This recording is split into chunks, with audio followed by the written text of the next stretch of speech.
All right, it's Mark and Joe here. Here's Joe. Mark, we're ready for our investigation tonight. It's the UFO Watchtower. Just to go over some of the equipment that we'll be taking there. Um, First, I have the spirit box, which is the device that goes through all of the radio stations quickly with white noise underneath, right? Because they also don't just claim that there's UFOs and lights in the sky. They also say that there's shadow people and spirits that are actually on the property. So that's going to be a good, valuable tool to use. I have the thermal camera, FLIR 1, that connects directly into my phone. This detects heat, cold, all kinds of thermal imaging that we can see in the night sky. We could see on the ground.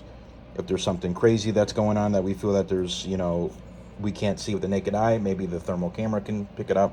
This is the handle for the phone when we use that.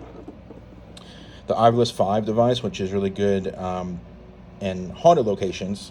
However, we feel that we can get some good, accurate readings and communication with some type of spirits or spiritual energy out there. We got some good readings last year. Yeah, we did.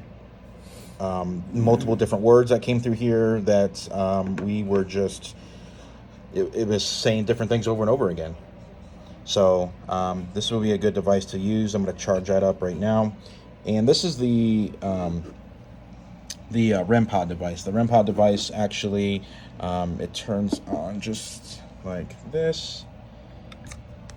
And what this does is this allows anything that comes close to it to touch this device.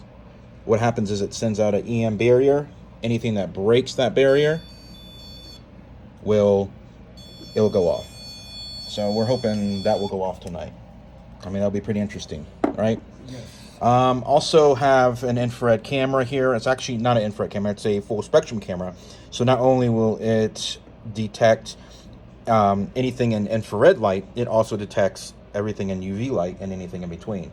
So not only that though, I have IR illuminator, which I'm hoping it works tonight. It wasn't really charging well, so let's hope and pray that it works tonight. But I also have regular flashlights that we're going to go out there with. Obviously, it's going to be pitch black out there. And then I have a UV flashlight that's going to help with this camera as well, detecting everything in ultraviolet to infrared. It's a full spectrum camera, so that would be a really good tool to use out there. Another thing is I'll have my IR body cam on, so I'll always be recording with the body cam. Extra batteries, of course, SD cards, charging devices, charging cords. And I have my iPad here. I just want to go through this real quick. There's two very important paranormal apps that I'll be using.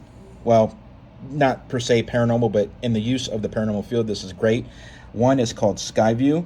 Skyview is essentially, it shows what's in the sky and what kind of stars are up there, satellites, if there's, any planets that are there that we're detecting, Venus, Mars, anything like that that's close by, which is very good. And something called Flight Tracker. We're in Alamosa right now.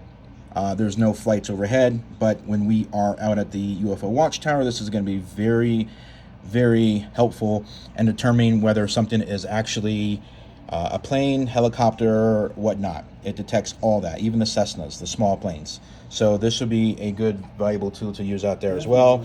If we see something, let's look on this tracker. Let's look on the Skyview, making sure that it's not a star, not a planet, and not some type of aircraft that we're known. All right, so that's pretty much it. And this is all the devices that we have. Of course, I couldn't really carry more on a carry-on for the plane. So this is what we got, and we are going to have a good investigation, right? Yes, we are. All right.